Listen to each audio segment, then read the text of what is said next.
பாஜக மாநில தலைவர் நயனா நாகேந்திரன் த்ரிஷா குறித்து பேசிய அவதூறு கருத்துக்கு பதிலடி கொடுக்கும் வகையாக இன்றைய தினம் நடிகை த்ரிஷா தனது அறிக்கை ஒன்றை வெளியிட்டிருக்கிறார். குறிப்பாக மாநில அரசியல் துறையில் உயர்ந்த நிலையில் வகிக்கும் ஒருவரால் இத்தகைய அருவருப்பத்தக்க கருத்தானது கண்டனம் தெரிவிப்பதாக அவர் தனது அறிக்கையில் தெரிவித்திருக்கிறார். த்ரிஷா தரப்பு வழக்கறிஞர் மூலமாக வெளியிட்டிருக்கக்கூடிய இந்த அறிக்கையில் கடந்த சில தினங்களுக்கு முன்பதாக தமிழ்நாடு மாநில பாஜக தலைவர் நயனா நாகேந்திரன் த்ரிஷா மற்றும் விஜய் இருவரு குறித்து சர்ச்சைக்குரிய ரீதியில் பேசியது அரசியல் வட்டாரங்களில் ஒரு பெரும் பரபரப்பை ஏற்படுத்தி இருந்தது. இந்த விவகாரம் குறித்து திமுக மற்றும் அதே போல தவேக உள்ளிட்ட கட்சியினரும் கண்டனமானது தெரிவித்திருந்தனர்.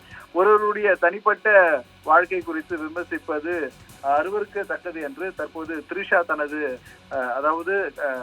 அறிக்கையின் வாயிலாக தெரிவித்திருக்கிறார். அது மட்டுமல்லாமல் அவர் தனது எந்த கட்சியும் சார்ந்தவர் அல்ல என்றும், அதே போல அவர் எந்த கட்சி சார்புடையவர் இல்லை என்றும், அதே போல தனிப்பட்ட வாழ்க்கை குறித்து விமர்சிப்பதும் இது போன்ற அருவருப்பத்தக்கதான கருத்தினை பதிவு செய்வதும் கண்டனத்திற்குரியது என்றும் த்ரிஷா தெரிவித்திருக்கிறார். மேலும் கண்டனத்தை இது போல பொதுவெளியில் இருக்கக்கூடிய நபர்கள் இது போன்ற வார்த்தைகள் பேசுவதால் தங்களுக்கு பேசுகின்ற வார்த்தையை நிதானித்து பேச வேண்டும் என்றும் அவர் தெரிவித்திருப்பது குறிப்பிடத்தக்கது.